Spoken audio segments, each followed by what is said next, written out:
Who, Syndra? Yeah. What are you talking about? Oh, you're playing her wrong. Oh my god. Listen, No, level one, boots, ward, health potion. Ward over wall, the enemy blue buff. Does that You're really like Blitzcrank, but you do more stuff. Wow. Tom, what does mean? It's a W. Oh, because you pull it. Okay. Yeah, you flip it over the wall. And they're like, what the fuck? They don't have a Blitzcrank. You know what time it is. Welcome to the Trinity Force Podcast. Optimus Tom, resident AP, plays mid and his styles are shady. Got a syndrome, can't nerf it. You can find him in the chat, type of worth it. And that's Hornet, sucking needle hell. Thought it was going up, once again it fell. Never spent a single dime alone. And if you step into his jungle, expect a brawl. All slander, math specialist. He's precise, doesn't tolerate estimates. The man's addictive as every hero. You can tell cause his bank account's stuck at zero. And last but not least, your host Pornophobia. Picks an 80 carry, and he's owning ya. He's got the full mouth, ground and pound. Don't get excited, it's not as sexy as it sounds. That's your whole team, enjoy the podcast. Put your headphones on, we'll have a blast. We're checking email and Twitter, of course. Just don't ask us how 4 guys make a track for us.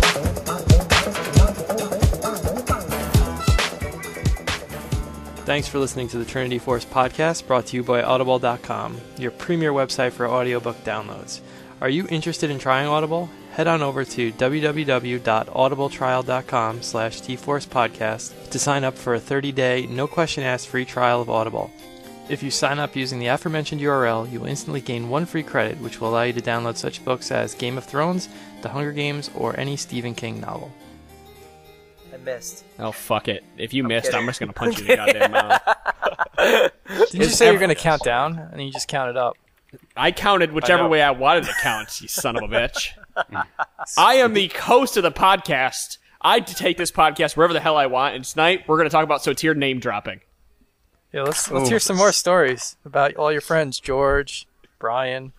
Well, I'll tell you, because I was talking about George before we went live here, and I'll have another story about George, is we actually played against him in like 2 consecutive games, and in between we were on his team, and my duo queue partner was like, oh, I don't want to gain any more elo for whatever reason. He didn't want to, and I was like, oh, well, it's okay, because we have Hotshot on our team, we're clearly going to lose. And this wasn't only because I don't like Hotshot, because I do, and he was actually very, well, I was going to say he was very nice. In the one game he was on our team, he let the lower people pick their roles, like someone called jungle, and he let them jungle. So that was kind of nice of him.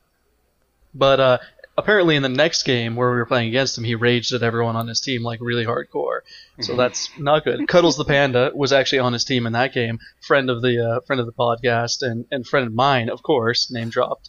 If you don't know Cuddles the Panda, you really need to get your shit together. But the reason why Hotshot was like a very clear loss was because the game before that we played with him, because we play with him like all the friggin' time, especially when he's over in Korea. I don't even know how we do it. It's just like magic. He kept on getting disconnected. It was clearly a DDoS. I think TSM was after him because in the game before, I was playing with the odd one. He's like, oh, we're going to get Hotshot in his next couple of games. That motherfucker DDoSed. True story. Except for anything that included odd one in that. Yeah, and in my fairy tale land, my unicorn's name is Sprinkles. Sprinkles, that's a good name. But Sprinkles has nothing on the Ecto Cooler that we got to talk about tonight with you, our Pounce. Oh, man. Oh, you want a name drop? My friend Keaton here doesn't know what Ecto Cooler is. And of course, I have Brian on my friends list because who doesn't, right? Yeah, you guys don't. Brian Wiley. Oh, hey guys, welcome to Trinity. Why does he sound like he's a host of some 90s Nickelodeon TV show? Yeah, Double Dare. Yeah, right? Because as I was just trying to say, you guys, you are listening to Trinity Force Podcast. There are 6 of us on this podcast tonight. You get to listen to a little pre-show banter, and I'm going to leave that in for all you guys that were talking about Ecto Cooler and everything. 6 too many. 6 too many, that's right. How does 6 guys make a Trinity Force? Well, this is going to be a show. I'm just letting you guys all know that listening to this show is probably going to be off the wall because we have so many people on the podcast that it's not going to flow very well. But it's going to be great because my name is Ponophobia. I'm your host, as always. I'm joined by Optimus Tom. Once again. Yeah, finally. Scumbag Tom. Doesn't answer any of my text messages. Doesn't answer any of my tweets. Doesn't answer any of my Facebook posts. Doesn't give me anything. Just magically shows up? Just magically shows up. Text me half an hour before the UR Pounce interview. I have no idea what to talk about. I'm like, what? You're joining me? But it's okay, though, because he gives us so many skins from events he attends. So true. He's really good at that. And there's this other thing, like, I might be getting the wrong impression here, or remembering this wrong, but, like, back in the day, like, Optimus Tom used to be, like, a really, big part of not only the podcast. I mean, he wasn't official, but he was, like, big part of GG Chronicle and all that. And I vaguely remember he had, like, a casting partner that he used to always cast games with. But I've seen him doing a lot of other casting more recently, and I think his partner has changed. I think. Like, I don't know that there still exists this casting kill lane. Could I get a confirmation? That's one thing I'm happy about, because that last partner was the worst. The absolute worst. Tom's moving up in the world, getting rid of the dead weight. The day that Tom dumped me, I just cried into my pillow for, like, hours. Oh, that was you? It was wow. me. I held up myself in the room for, like, 3 days straight, just crying. Remember you had your own holographic? He was so upset he became a vegetarian. Yeah, that's right. It's the first smart thing he's ever done in his life. No more bites of Optimus Tom. No more meat, period. That's right. I was like, I can't have a bite out of Optimus Tom. I won't eat anything anymore. I'll live off the earth. So, Hornet's with us. AFK watching football. He's AFK watching football while John Frank is standing here AFK listening to us and name dropping. Yes. I'm really only concerned about when I can talk again and mention, famous people that have come into my games. Well, your job tonight, Sotir, is to only mention names. Every time you have a new sentence, you go, well, when I was talking to George, he was telling me about this character. Okay, I'm really gonna have to get like the first names. Oh, actually, well, Carlos and I were talking about it. We can't like pronounce half the people's real names. It's really a problem. Speaking of first names, Auslander is here. What's up, everyone? I would be watching football too, except I got hooked on Red Zone this weekend, so I can't watch one game at a time. I have to watch like 10 games at a time. It's the best thing ever happened to football. Yeah, the Red Zone channel. For It is sure. crack on TV. It absolutely is. I have no idea what this Red Zone is. It's just play after play after play. It's just all football, no commercials. That's all you need to know. I don't even like football, but I was like glued to the TV for 4 hours straight. Wrong football, Auslander. Yeah, it's not soccer. I just want to let you know. So we have a special guest this week from the AFK Podcast. It's Simon Wan. Hello, I'm promised a Sonos game from Optimus Tom by joining this podcast. Yeah, get in line. Yeah, get in line. Oh, so that's why you invited him. Well, I messaged him today, and I was like, so I hear you're playing Riot Graves. He's like, I don't have one. I said, well, don't worry. If you come on the podcast, Tom will make sure you get one. And he's still waiting for it, Tom. We'll talk later. Listen, make me a patch of Ecto Cooler, and we'll talk. No, Tom won't talk to you. He'll ignore all your text messages. I'll wait till a half hour beforehand to talk to the man. Tom will go to sleep at 2 o'clock in the afternoon and wake up at 2 a.m. and play all night. That's pretty much my schedule, actually. You know who else is really hard to get in touch with? Marcus. I can picture Sotir sitting in his chair right now, and he has this like whole list of first players or pro players' names, and he's just going down the list. He's just going on his friends list. Yeah, what's your first name? I'm actually having trouble coming up with the first names. There's like very few I know. I think I've almost gone out of my realm here. You should just talk to my friend Alex. He has a comprehensive database of almost every single player's first name. Oh, that is true. I do like Alex. He's a really cool guy. Yeah, he's a really cool site. I'll have to get to that. Oh, actually, I didn't realize where I knew you from, Simon. Obviously, I knew we stomped you the other night, so that was good time. But it only now occurs to me that your last name is actually in your IGN as well. Yes, that's how I got my name. Ah, tricky. You're terrible. Let's continue with the podcast. Wow! So Okay. Sotir in rare form here. Yes. Yeah, so if you guys didn't see it, on Monday night, the GG Chronicle team scrimmed the AFK Podcast team. It was just a friendly scrim. We were just out of nowhere, hey, let's play together. And Sotir is on that team, Hornet's on the team, I'm on the team. Monte Cristo, co-owner with GG Chronicle, is on the team. And then we have our buddy Wrecker playing support. And then Simon's team from the AFK Podcast, I don't know all the names, so I'm not going to run down them. Right. Played us, and Simon played 80 carries. So how is it playing against a 2100 elo player in the bottom lane? I think I already lost the game before I even start the game because I look at Sotia, I'm like, okay, you win, I'm done. So that's why in game 2 I'm like, okay, I need to do something else. So I told my top lane, okay, you're going bottom now because I can't take him. How'd that work out? It was more fun than the first game. No, it wasn't more fun for us. We weren't stomping you. No, it was a close game. I like the strategy. I mean, I think you probably still should have taken Flash or something, but those teleports really upset Ponophobia. No, they didn't upset me. I wasn't top lane. I was mid. Oh, right. It was Monty. Yeah, Monty. Yeah, he said after the fact he picked teleport to try to counter my Fiora. The thing is, like, I know that we're going to screaming, so I was like, okay, I need to quickly come up with some strategy before, like, our team has no practice beforehand. So on that Saturday, we practiced all day on the teleport strats, and like out of five times, we actually got the first blood doing what we did. But then afterwards, we don't know what's going on. Like, we don't know how to proceed from that point. So we keep losing every single game, even though we got the first blood strat down. Like, we just don't know how to 2v1 lanes, or we just don't know what's going on at that point, and they just keep on killing us afterwards. Well, you have to listen to the UR Pounce interview, because he gives you some information on how to do that. But that'll come up later in the Sheen Procs. I keep name dropping here. I got to talk to my best buddy What's ever his first now. name? What's his first name? Keaton. Well, okay. Of course. Like I didn't know his first name. It's actually his last name, too. Oh, shit. He's the son of Michael Keaton. Famous. He's in my contact book. I don't know if you guys know him. Not a bad Batman.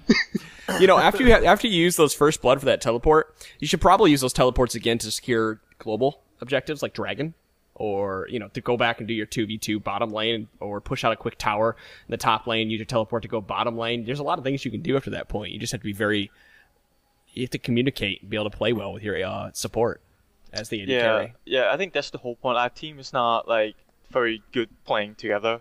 So our plan was actually teleport back 5 minutes later to bottom, but then Sotia also killed bottom, so there's no point teleporting back. Thwarted. Thwarted is what happened to you. Yeah. I just completely ruined your plans with my ADTF complete push strat. Yeah, ADTF support fiddlesticks. Oh my god, support fiddlesticks. Ridiculous. Awesome. That's a Tom build there. I'm hoping that gets pulled out in the World Championships. I really am. I'm really hoping I see it.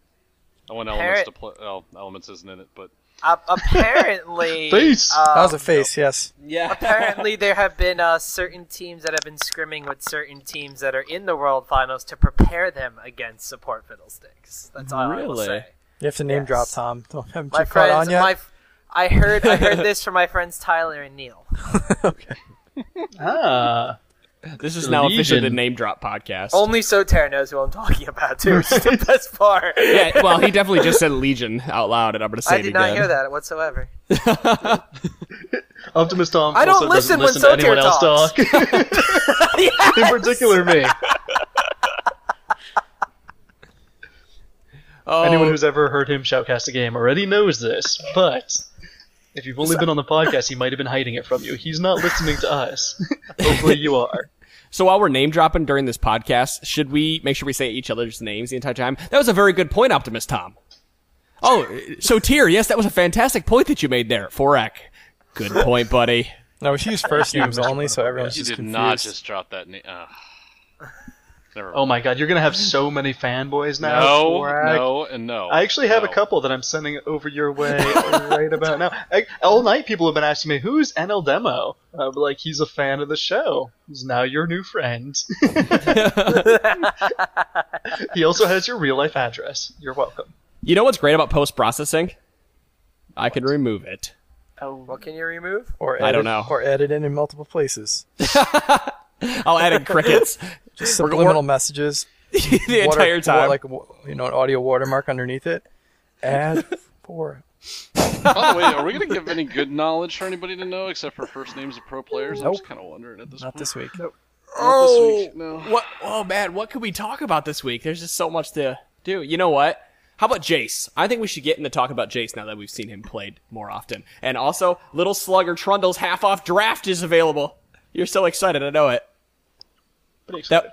That was for Auslander, who was Is he really? the sales earlier. No, it's Vayne. It's the Vindicator, Vayne, Crimson Elite, Talon, and Resistant Caitlyn. Yeah, you know it's bad when they have a skin sale and you already own all of them? Yeah. That's when you've gone too far. Oh, hey, yeah, before we get into Jace, how did your competition go this week, Auslander? Competition. Yeah, your little Twitter contest. Your yeah, right. Yeah, I decided to email, or I guess put a ticket into Riot to see how much I've spent on champions, and then put it out on Twitter that the person that came closest to how much I spent would get a $10 RP card. And for a while, Hornet was actually leading. I'm like, this is gonna look like the sketchiest thing ever. It's like, hey, my friend won. Wow, how weird. But yeah, someone, I can't remember his name now. Somebody guessed, what was it? I think 780, and the actual amount was sadly $825. Wow. Wow. But I mean, shit. yeah, face to me, I don't know. But Your wallet. I justify it because I used to play Magic the Gathering, and forget it. $825 is a drop. $825 is 4 cards. That was how much I spent on Mirrodin. So Right. Wow. Yeah. Hey, new set comes out in like 2 weeks, Auslander. You ready? No, I'm retired. No, you're The not. sad thing is I We're have a returning derelict. to Ravnica. Come on. I have a derelict MTGO account that probably has like a couple $1,000s worth of cards in it. That You realize that for the Magic the Gathering anniversary, they gave out prizes based on how long you've had a Magic the Gathering account, right? Oh, seriously? Yeah, because I was on there right away. You probably whatever. have a couple $100 worth of free shit in your account now. Yeah, it's probably. I think whenever it started, 2001. Yeah. Yeah, it was pre You probably 9/11. you probably have like 9 million Black Lotuses. But League of Legends. League of Legends. Well, I mean, we already discussed the topic that we were going to get into, and that is Jace. And I would also like to get into support Fiddlesticks and all this insider information that Mr. Optimus Tom probably has. Isn't that right, Mr. Optimus Tom? How did that CLG versus Legion game go last night where they played that Jace? It went great so because are we going to talk about Fiddlesticks or Jace? We need to decide right now. Jace first. All right, Jace, go for it, Optimus Tom. All right, well, Jace was in a very interesting role, Mr. Soter. What he actually did last night was Cruiser the Bruiser was playing a top lane Jace, which was pretty standard, although top lane Jace he could build a couple different ways. The way that Cruiser decided to do it was he was going to build straight AD. He went for double Doran's Blade, he was building into a Bloodthirster, and they're going to go for a double AD, having the top lane Bruiser and then the bottom lane AD carry. Game number 2, however, CLG takes the Jace away, and they decide that Chowster's going to run support Jace, and he decides to pick up a very fast Shurelya's. He then winds up building, I believe it was a Randuin's Omen, and in addition to this, he builds a Brutalizer, and then starts building cooldown reduction and armor penetration. So he effectively has 2 ways to speed up his team, 2 ways to slow down the enemy team. They combine this with a very interesting poke composition, and the best part was Jace wound up getting like more kills in the game he was support than he was straight AD. Very nice. Yeah. It was a pretty impressive strategy, and like watching it, you and Monte Cristo, name drop, we're like, oh man, CLG really can't like fight these hard engages because the opposition had Zyra. They had like a really great AoE composition, but the kite was too strong. The kite was very strong, and really that little speed up, that speed boost from Jace is incredible. I mean, it's like a mini ghost for the everyone on the team. It's like Shurelya's, but on crack. And then when you have 2 of them, when you think about it, when you have Shurelya's and you have the gate, it's like, okay, there's nothing you can't chase down, there's nothing you can't run away from at that point. And especially when CLG has 3 Shurelya's and a gate on their team. Yeah. Oh my god.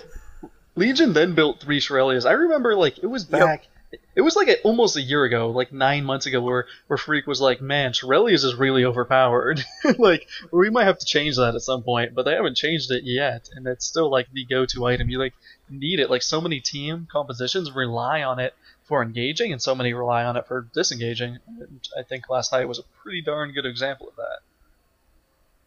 I really liked watching that Jace play because as a Jace support with his E when he's in hammer stance, it still does a percentage of life damage. So if he jumps in and pushes somebody back into the team or he pushes somebody away, he's still doing a good chunk of damage without any kind of items. And we watched Chowster build him last night.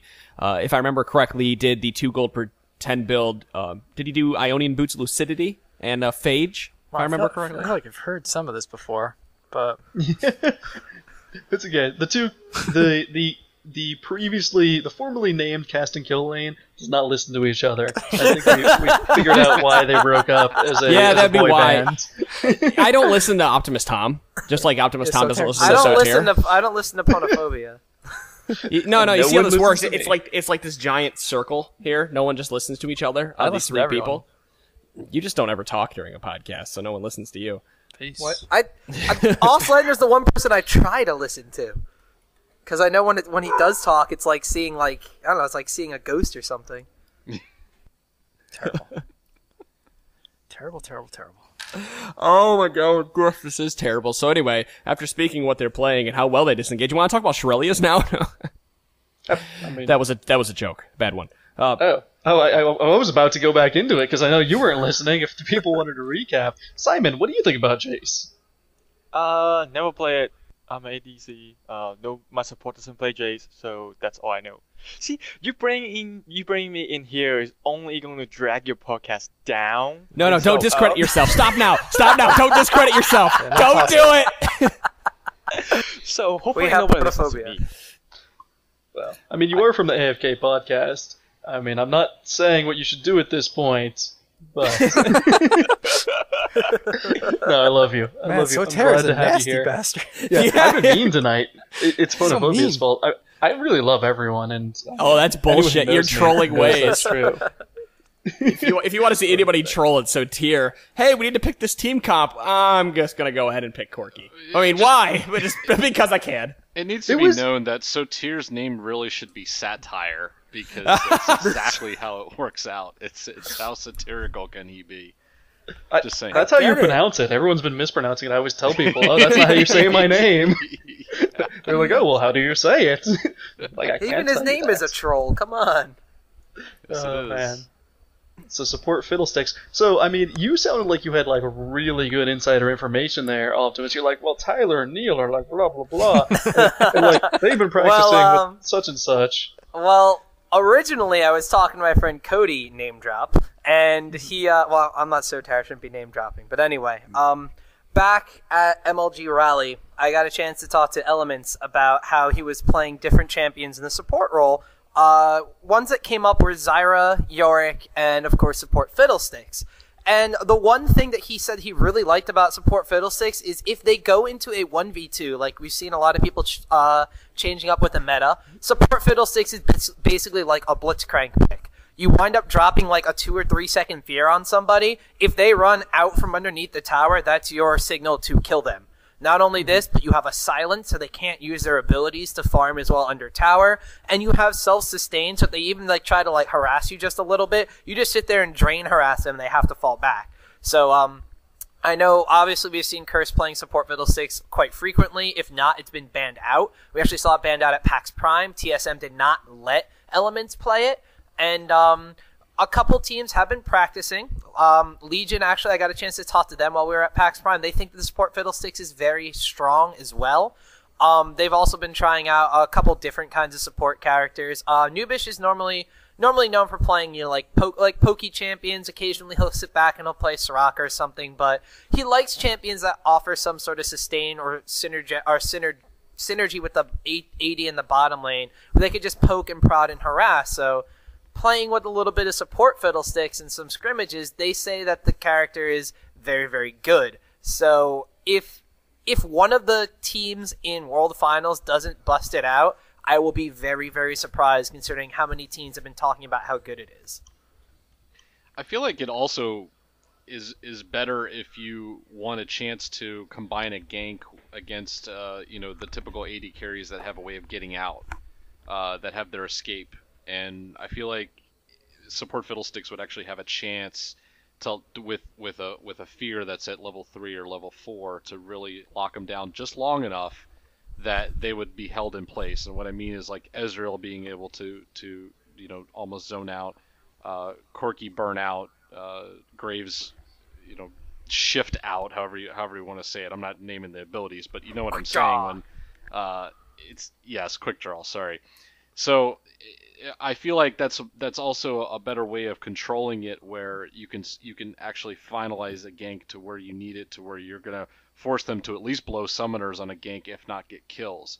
I feel like the Fiddlesticks also in the right spot can really zone out the other carry if the initiation is right. And then of course Fiddlesticks has the great ultimate for initiation in a team fight, or cleaning up in a team fight, that it still does damage even without many items. So I really wouldn't be surprised if it's pulled out. I think Zyra is another one that we could possibly see. I don't think Azubu Frost was wrong in bringing it out in the OGN finals in the first game, but it was CLGEU actually playing smarter in that first game when they brought her out. But I could really see the potential of her, her AOE damage plus some lockdown abilities that really help in that regard. Well, not to mention Zyra's got those extra few, mini wards on her W. When you get that start stacking up, she can go drop them. Yes, they're not as great as normal wards, but they're kind of like Teemo mushrooms in the regards where you can drop one somewhere. She's also, she got the lockdown with her E. It's fantastic. But you know what I really like about Fiddlesticks is obviously the fear. But what I like about the fear is if someone engages, it can totally push them out. It can push them out away from you or into a place that they're not going to do anything to you, unlike a Blitzcrank grab where it pulls them in, or a stun which keeps them in place. Fiddlesticks, yes, it's random, but usually the randomness is on your side, at least in my regards in this game. That's why I always play Jungle Nocturne, because I can gank from anywhere and he gets feared and they always go in the direction I need them to go. Mm-hmm. Right, Sotir? Always goes the right way. Yeah, I mean, I like Fiddlesticks. Brian and I, but this isn't even the famous Brian, just Zero Cardinality, co-casting buddy. Name drop. Always talk about unusual supports, but one champion that, to go along with Optimus Tom's theme of elements played supports, one champion that I always thought would be a great support, and I played him a lot when he came out as a support, was Yorick. And the reason for that is he has... SUPPORICK! Yes, bringing it back! Bring it all the way back to episode number 1. Such a history with that. Yeah. He is arguably the best laning phase, and he doesn't really need a lot of items. Like, I always liked him in the, you can put him top lane and it's great. If he can zone the opposition out, that's great, but he can get ganked in top lane, and he doesn't really need all of those items. Yes, they're great. He does really want levels, which some supports have a problem with, but, we haven't seen him too much in competitive play, and he, his ultimate is great, but that's kind of like the only utility he's bringing to your AD carry. But Elements did play him in a tournament, and I forget who we played him against. It was a while back, and then they kind of abandoned it, and I was just so surprised because they lost the game, and I was excited about them losing the game because I was like, oh, thank God we're not going to see a ton of SUPPORICKs all around, because he is really annoying to deal with, and if you play him on your team, then your team will normally troll at you. But they did actually do a really good job in lane with him, and they just happened to lose the game because things went wrong after that.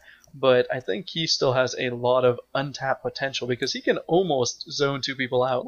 He is one of the ideal champions for 1v2ing, but when he doesn't have to focus on getting farmed, he's letting other people get the farm, well then his harass potential is really, really high. I think the one major issue with that is we see most American teams, especially TSM, I think, tends to ban out Yorick just about every single game. And I haven't seen that so much from the European side, so perhaps, or the Asian side. I'm not too certain if they include Yorick in their bans, but certainly a lot of the top NA teams don't want to face against Yorick in the top lane, so they ban him, so that's why he's not going to be available for a SUPPORICK position. Mm. So what ADC would you recommend picking with a Yorick? Vayne. Vayne? That's what I'm thinking too. somebody mean- who can just sit and farm, because York is so he can just zone everybody out.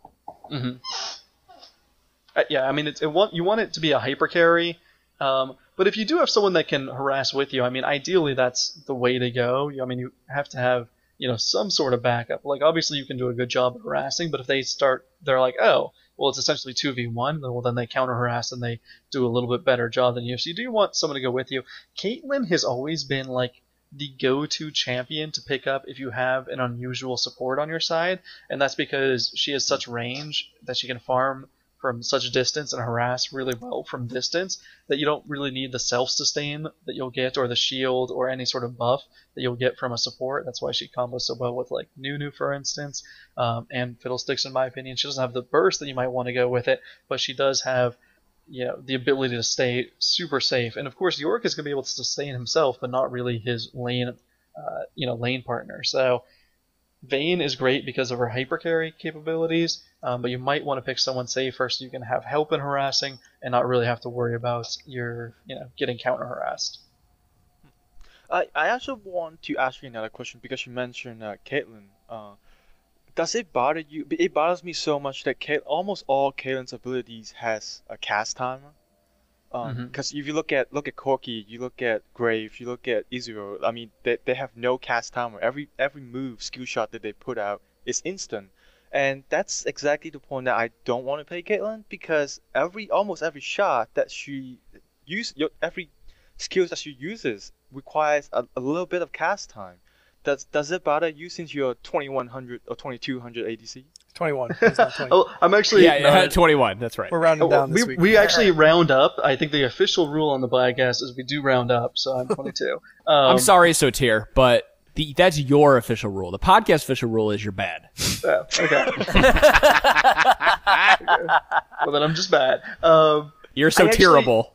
Yeah, I'm so terrible. I actually don't main ADC, and I don't play a ton of Caitlyn. I want to play more Caitlyn. I like Caitlyn. I think a lot of people underappreciate her because what she lacks in a steroid, she makes up for in range and safety. Certainly, it's annoying, and Riot knows it's annoying. And they have gone to some lengths in correcting that a little bit. Like, I think 2 patches ago, they made 90 caliber net a little bit more responsive. I don't think they can do the same with her Q, just because she has so much range that she has to have some downside. Obviously, if Q was instant, then it would be 9 possible to dodge, and she would have by far the best poke in the game, where she arguably already has the best poke in lane. And her ultimate is tricky. I think it's not an issue if you know how to use her ultimate right, and in a poke composition, it's easy. Just use it whenever it's up.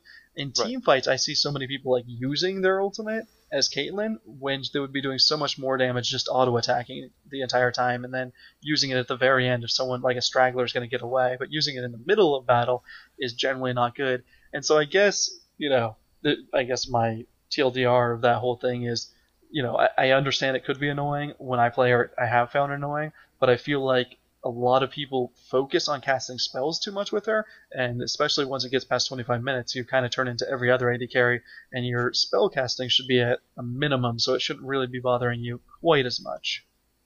Well, Caitlyn's great. She's a great laning character because she can zone so many people out so easily. A lot of the lower carries know, and the one thing that I've been trying to get better at is using A to attack rather than right clicking or shift right clicking, because it's more responsive. And one of the great things you can do with her is walk up to get your positioning correctly, of course, first, but you hit A, touch on the enemy carry, and you pretty much, if you know your range, you're auto-attacking them, and they can't touch you back. Like Caitlyn, a good Caitlyn's gonna shit on Graves all day. Now, depending on what the lane matchup is, of course, it may not go in her favor, but if it was like a one-on-one, Graves would never touch her. And that's why she's so great to play in poke comps, because she can just poke the lane out.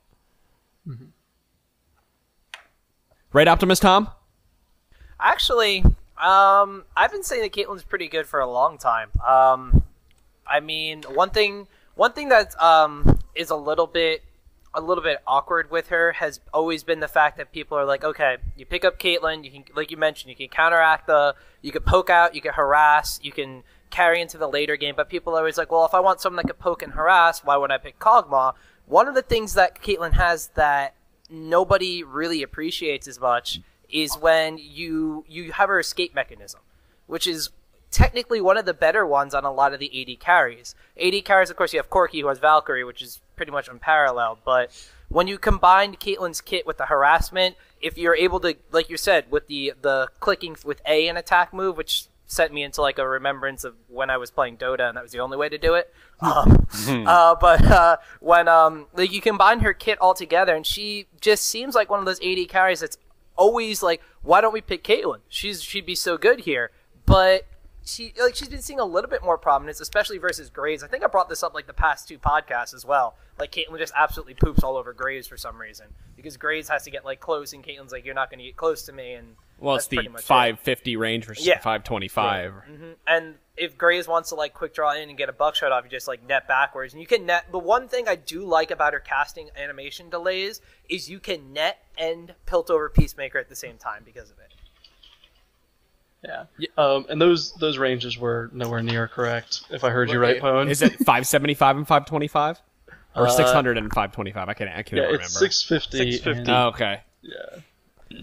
I was 100 off. It's just 100 off. I knew she had a way further range. After I said it, I was like, well, that doesn't sound right. Right.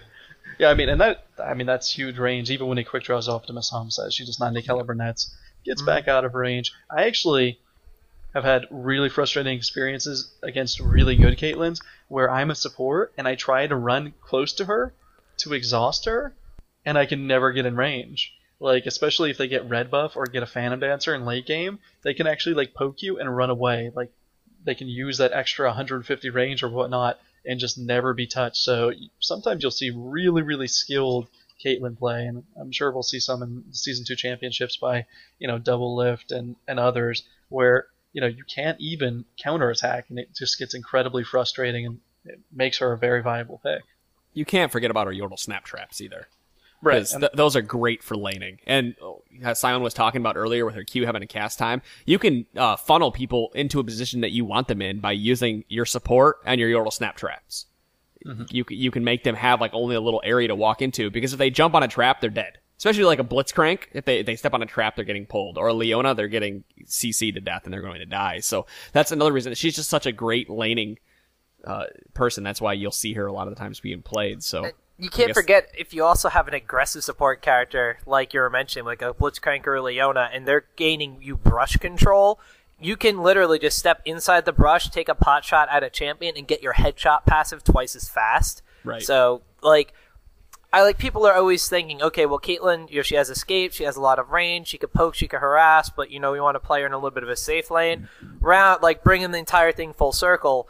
Playing Caitlyn with a support Yorick, who is going to have a dominant brush control regardless, because, you're going to go with wards, you're going to go with your Omen of Pestilence, which is going to grant you vision in those brushes. You can harass like a boss. You can literally just have Caitlyn walk into a brush, farm up the wave, and then use every single headshot on the enemy champions. If they're dumb enough to stick around, Yorick's going to get a slow, you can funnel them into that snap trap, and boom. I don't know. I just really like that combination now. Like, just theory crafting about it. I'm going to go play it, like, right now. He's like, end this podcast now. I am playing. Actually, you don't play AD carry. You're resident AP. I technically am resident AP, which I got a new champion today, so I was having fun with that. You got a champion that doesn't do anything until 50 minutes into the game. No, the champion is so bonkers! You're dumb! You didn't like Diana. How can you think this champ's I know! good? That's exactly where I was going to go with this. Listen, okay, this champion is good because she has range. Because you need to listen, because every time you make a prediction on a podcast, we show you up the next week when we actually get a chance to play her. So I want to stop all this before. I mean, you can go and say it when you're done, but I want to make sure that you realize that you're wrong. Champion's OP. Go. No, I want to hear your counter for this, Tom. My counter for why the champion is not bad? Yes, I want to hear why you think the champion is not bad. Alright, maybe it stems from the roots of the fact that when I was playing Dota, there was a champion called Rubric, who literally I just had so much fun because you could do the same thing. Pick up minions, pick up people, and drop them down, and it did an AoE slow. So that's. But you can't pick up people. No, you can't pick up people on this one. You can, however, pick up buff monsters, and you can pick up super minions and throw them into the fountain if you guys are losing, which I found out. But that's not a practical application, but that is what I found out because I'm terrible at this game. But no, it's because your champion is terrible. All right, the champion itself, let's put it this way. At level 3, you have a stun, a knockback, and a slow on an AP mid champion. How is that bad? Where do you get your stun? When you knock your orbs back into someone with your E, you stun them for 1.5 seconds. What now? Everybody just went quiet. You're like, that shit stuns? Yeah, it's fucking broken. Like, there's no way. Like, no way this champion is not going to be played relatively soon. She's literally, let me put it this way. I think, honestly, in the later game, she'll do a lot more damage. Her passive is actually ridiculous. Her Q gets 15% bonus damage. Her W gets 33%. It doesn't get 33% more. It increases it by 33% on top of, what is it at max level? It's it doesn't even say on the preview screen. I'll check it out later. But you get spell width on your scatter of the week, which is the thing that knocked you back, and also if you knock the orbs into people, you were able to stun them that way, so you get a greater width of which to stun people and knock people back with. I think her early game, it's shaky. Her mid game is pretty good, and her late game is pretty good. The way I've been playing her is like an Orianna with a better laning phase, but weaker team fights. You don't feel like that she's mana starved or she doesn't do any damage? Because maybe time or two I've played her, I haven't been able to do that much damage with her. No, actually, she is very, very mana starved, first off, so I need to go back and look at my rune pages. Because I was playing with a very basic AP mid rune page. I was running like mana regeneration per level, a bunch of ability power, and magic penetration. I think she might need a specialized rune page for the time being. Nothing too generic really seems to work with her. I was also going Chalice of Harmony first, so I can fix the mana issues. If you get your blue buff, you literally just push the enemy out of lane. Combine that with the Chalice of Harmony, you don't have to do, like, they can't stay in your lane. You're basically a primary gank target for the next, like, 2 or 3 minutes. I think, like, the mana starving issues, you know, that's one thing, but just her ability to harass in lane, her ability to, the only champions, like, I played against an Ahri, I played against a Morgana, I played against a Diana, and I was able to literally shut them down because I just seemed to have more range or more control over the lane.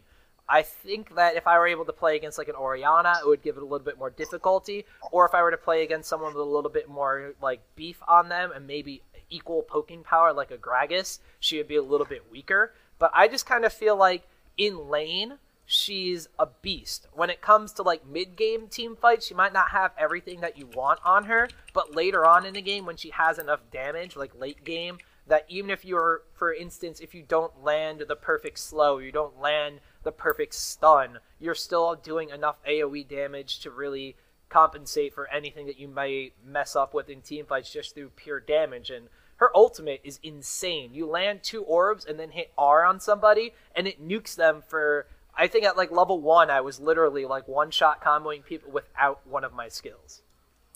So did you feel like the range was kind of short on her ult? Like I just played her today briefly just to try her out. The range on her ultimate is insanely short, but it has to be because it just deals so much instant burst damage. It's ridiculous.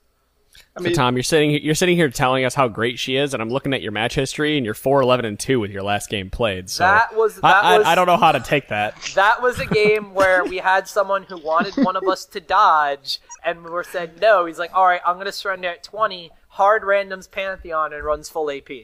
AP Pantheon's good, secretly good. Well, I mean, I know it's good. I'm Optimus Tom, but this guy was not Optimus Tom, so he just died. Did you just name drop yourself? Yeah, yeah, he did.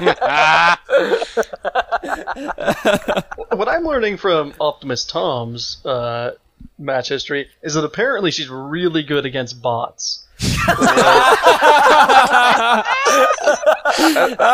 kind of what I'm grasping here, because they can't dodge her W. From what I've seen, her W is pretty hard to land.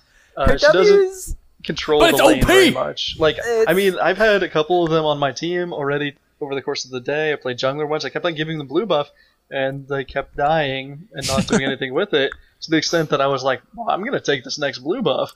And I rarely ever do that. I'm like, take it away from my AP carry. No. But they were, like, that bad. On the other hand, like, I did get stomped by one, but it wasn't really them stomping me.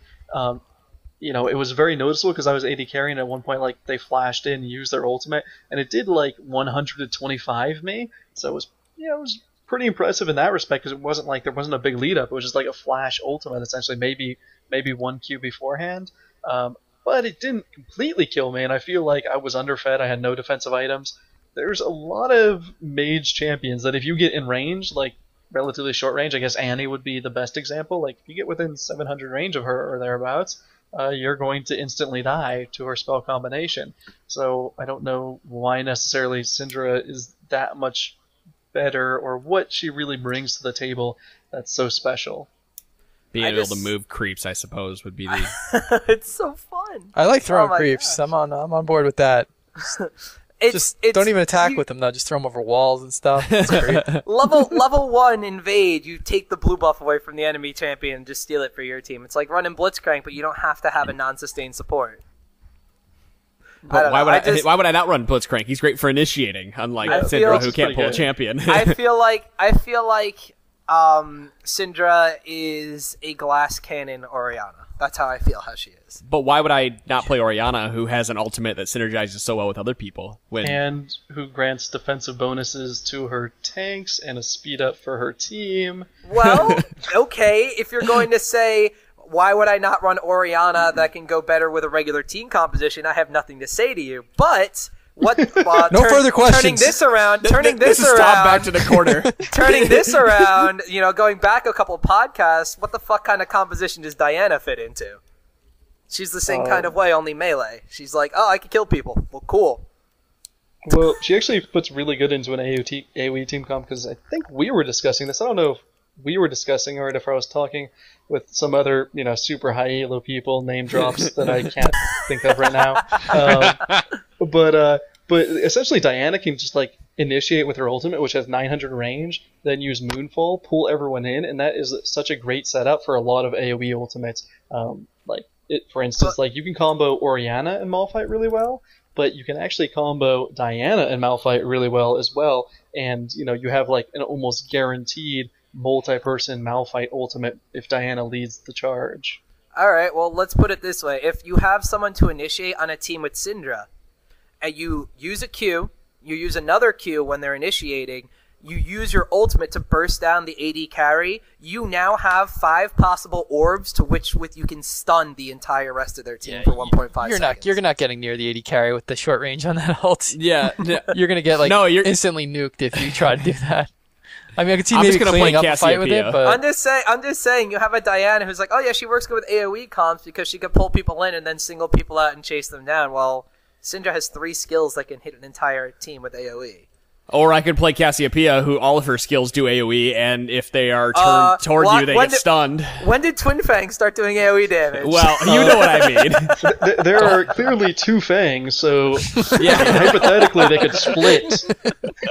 I kind of feel like she's not the best champion in the world, which is what everybody seems to think I'm saying right here. She's not the best champion in the world. Is she good? Yeah. Or is she going to see competitive play? Yeah. Are there going to be counters to her? Yeah. That's how the game works. Unless, you want to make another Diana or a Xin Zhao every single time a champion comes out. Yeah, I just like them broken right when they come out. Have to hotfix them within 2 days. That's probably why. I think they have to make champions broken for people to appreciate them, and totally just cut you off, Lorax, sorry. No. And also sorry for for saying your name again. Doing it again. Continuing to cut them off. Obviously, the skill cap for the champion's relatively high, so it's going to take people to get a while to learn them. And I hate saying a champion's underpowered when they come out, because then 3 weeks later, so I'm like, wow, that champion's so strong. It just took a while for people to know the best way to play them. So I think this could be a situation of that. Obviously, it's not broken like Diana, or at least to that extent. And I love to see how she's played. But my initial impressions are, without people mastering her, kind of weak. So sorry, Hornet. What did you have? No, I was just going to say the one thing I do want to say though is that her stun range is huge, and if you play for you have to. The only thing I don't like is that I like the stun range for a poke comp.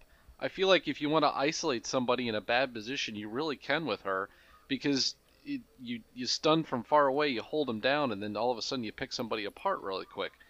But at the same time, I don't feel that goes with a late game comp, because when you get to late game, there's not very many opportunities to really stun and kill somebody isolated. Like their teams are too well positioned, so I don't feel like it works together that way. That's the one thing that I don't like. I do like the stun range, and I think it can actually be really useful. I think she also can farm pretty well, but her passive screams, "Hey, play me late game, play me late game." Great, play your late game, but do you actually get to the late game? Because the rest of the abilities they're just not strong enough, in my opinion. I think her passive kind of screams more like make sure you level up the right skill for whatever champions you're going to face.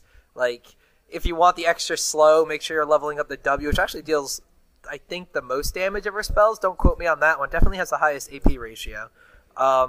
You can, of course, you could try maxing her E, which I actually haven't done yet, or you can max her Q, which even though it doesn't get cooldown reduction per level, it still deals, I believe that one increases the most damage per level, but has the lowest AP ratio or something like that. So you can build her bursty like that. You can build her for more of like a mid-game timing like you were talking about with the pokes and everything by going for the AoE slow with her W, by going for the stuns with her E and everything.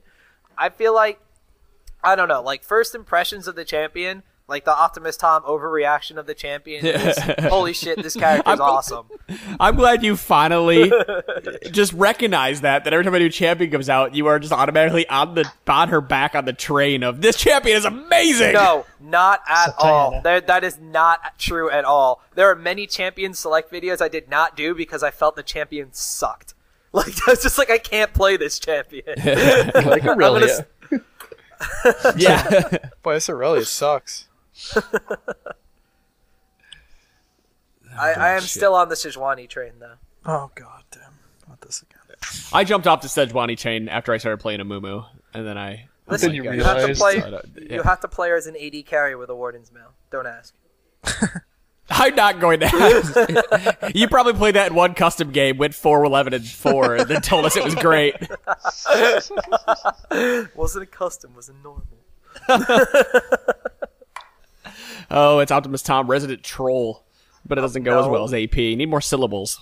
What can we call you?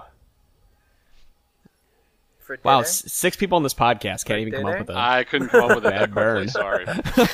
Well, Optimus Tom wasn't listening to you, Pone, so he has an excuse. I actually wasn't listening to you, It's Ponophobia. Optimus Mom. Come on. yeah. That's exactly what it is. It's Optimus Mom. It's overreaction to the protection of the kids she likes. That's exactly what it is. So not me. Oh man. You see, actually, it's more like Optimus Mom because I protect the kids that I like. Yeah. So you like the champ, and all of a sudden, Isn't a mom's supposed to love unconditionally? yeah. That's why I Tom mean, picks every champion. I'm a caster. I unconditionally love this game, even the champions that are terrible, which they just have many terrible champions at. No. Hey, also, Simon, you still there? You didn't get to talk much tonight, so how's it going over there? I heard you had some good He's stuff AFK. coming up for you. You mean for our podcast?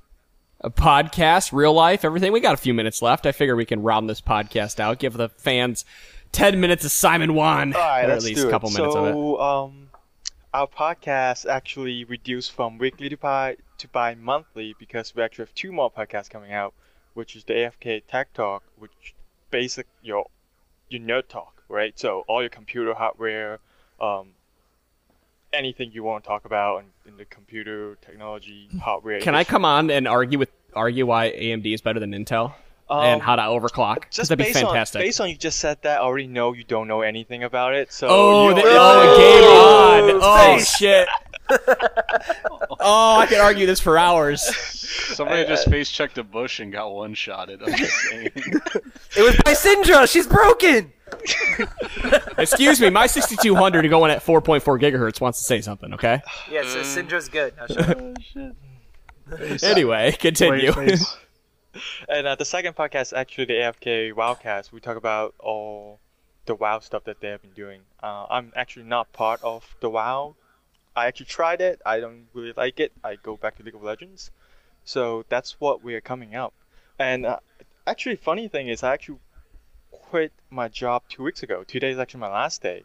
And I talked to one of my barman, is actually one of our guys in the AFK podcast. And on the day that I quit my job, I texted him saying, "Hey, I just quit my job and I'm going to," which is 2 weeks ago. It's like the LA regional final, and I said I got picked up by Legion, and I'm practicing right now in LA. And then he was like, "No way, you don't do this to me." So he actually went to our own vent server and talked to one of our other guys, which I already told him that I was quitting, but I didn't tell him why I was quitting or what I'm going to do. So he said, yeah, he quit. So for the entire day, he really thinks that I quit my job and went to LA to play League of Legends for pro. So at the end of the day, I said, dude, you know me, I'm not that good. And I was like, it's not funny, bro. I think we could actually hook you up with a couple of Legion guys. Yeah. My friends Neil and Tyler. Yeah. And by the way, they would have vouched for you as well. They would have gone along with this. Yeah, they would have literally gone along with it. They would have played along if you had actually wanted to go that far. Man, welcome to our new member, the Monster. That would be the best thing ever. Dude, did you not see a lot of Morris's tweet? Or he stayed logged into a computer, and they said, congratulations, Lana Mortis, for joining, what team was it? Team Dynamic? I don't remember now. Yeah. Okay. I was there. It was very hilarious. So, Lana Mortis is in the players area for, PAX, and he leaves himself logged into a computer. Xmitty goes up, and Xmitty can't think of anything to do, but he has Lana Mortis' Twitter right there, so he's like, I quit Legion. That's all he posts, is I quit Legion. And so they're like, okay, what's going on here? And Xmitty's like, he joined Monomaniac. I got kicked from the team. And so they create this entire thing, and then the Rugrats from Team Dynamic get involved. And they're like, yeah, we kicked Nintendo X again, and we wanted to pick up Xmitty instead because we feel like he's more of a team player.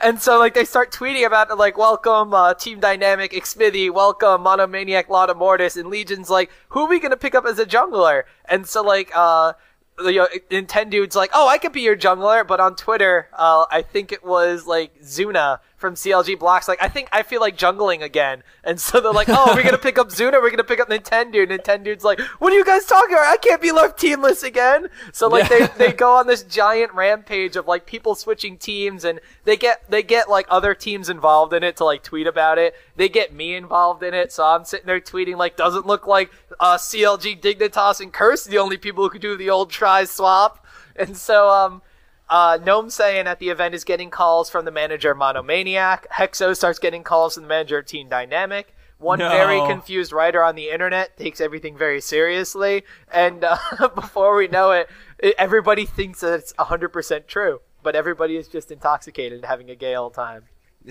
I have to say, we have somebody who, not amongst us, but in the GGC group, who hasn't quite taken to the satire that is everybody involved in GGC yet.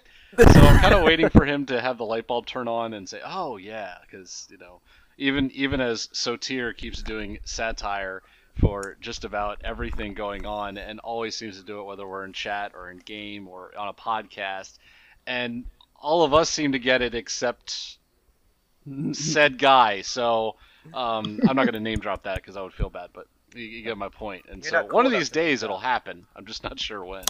No, I think that was a rude awakening that day when it was saved as a draft, and then 7 emails in a row came out from everybody. Don't post it!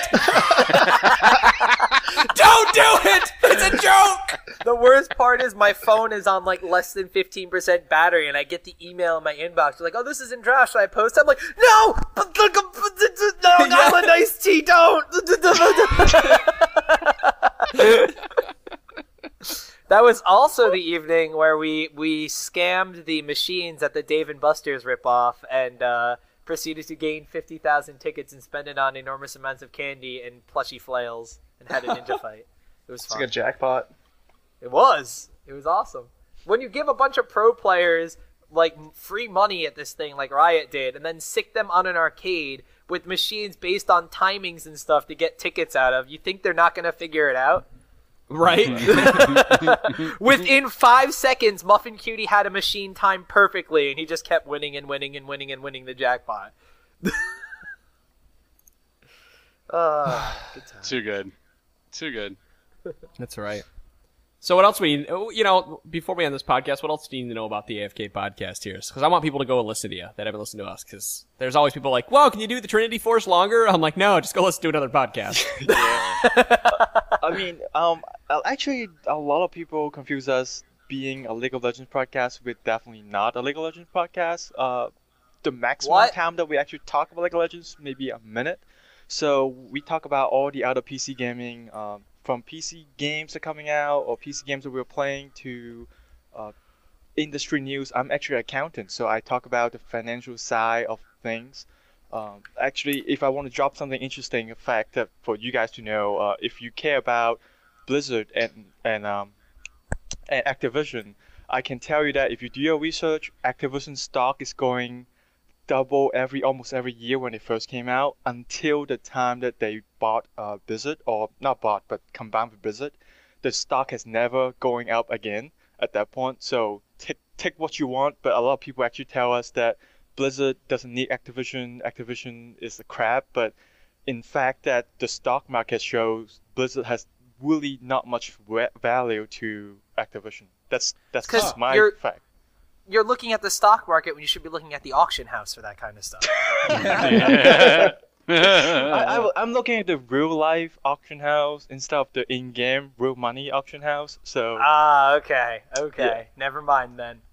So wait, if you're an accountant, that means we need to have an accountant war right now. Let's go. Quick, Mathlander, run the numbers. Yeah, I'm gonna start dropping numbers. First person to come up with the correct answer to it wins. What do you get? What do you get when you multiply 6? No, what do you... No! What do you get? It reminds me.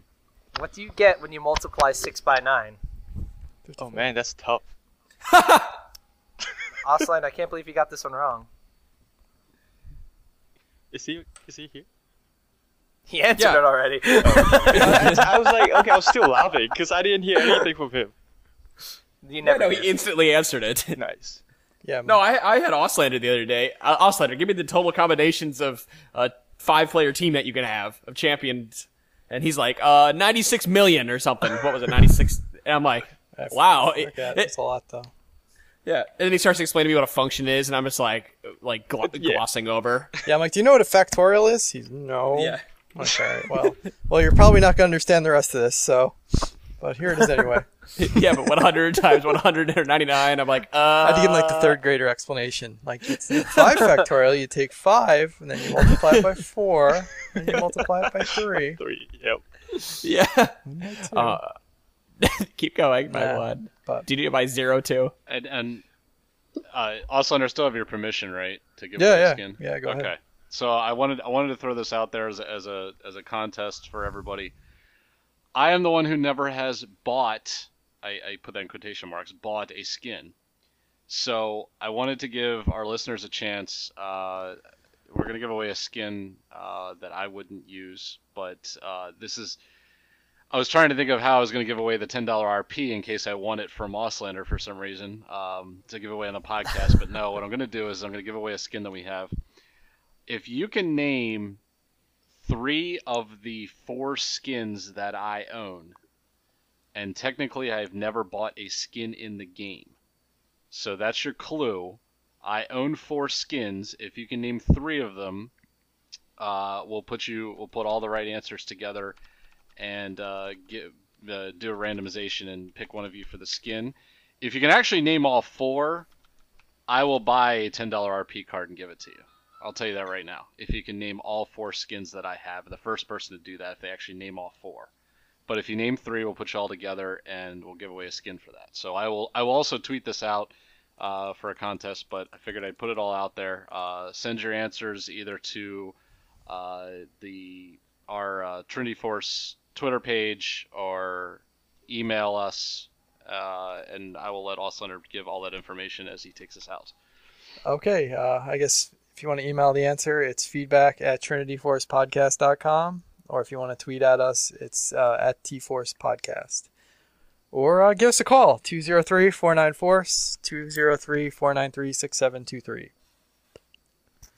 That'll do it. That's tonight's show, guys. Thank you so much, Simon, for joining us. Yeah, thanks, Simon. Thank you. Sotir must have passed out. So nice to have an accountant on. No, I'm still here. I actually wanted to say, for anyone who's wondering, it's definitely not Victorious Jarvan because one is bad at the game. So you can take that off your list of possibly free champions. Face. I was definitely bad at the game when that was given out. I know that. I don't even know if I was 30. So, guys, thank you so much for listening this week. I hope you, Simon, I hope you enjoyed your time with us. Thank you Just for like inviting listening to the podcast. Right? I Yeah. swear to God, like way back in the days when I listened to 25 minutes to surrender and Q dodge this, and then when they were done, I was so depressed until I hear you guys again. So I really thank you for you guys, all your hard work putting together for League of Legends podcast. Oh, thanks. Yes. Yeah, thank you so much. We've been doing this. We're almost on episode 50. I forgot to mention that. All right, almost as old as Auslander. Yo. This podcast will be 1 year old 2 weeks, is it? No, it was in October. No. It was October. No, November, like 1st or something. I think was our Yeah, it was the first first week in November, I believe. Okay, you're right. That's right. Our 50th episode is before our 1 year anniversary, because our 50th episode is like October 13th or October 12th. I think it's actually the week of the regionals or the week before. Yeah, I miss Reinhardt so much. I know. Reinhardt was great. We He might showed up on bring him time. back. He's the best. We might bring Reinhardt back? We might. Just saying. Oh, I can't wait to bring Reinhardt back. It's going to be fantastic. So, Oh, snap. We can bring guys, him back. Yes, guys, thank you so much for joining us this week. We will catch you all next week with the next episode of Trinity Force Podcast. See ya.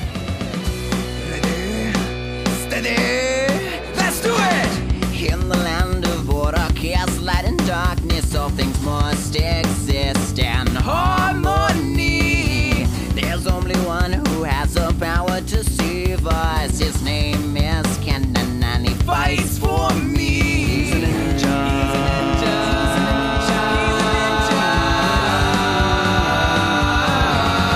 Better believe Kenan be set free. Heart of the tempest is your destiny. Electricity, like, is the key to get your killing spree. The Trinity Force Podcast is brought to you by ggchronicle.com. Esports news, coverage, opinion. Join the League of Legends community at ggchronicle.com.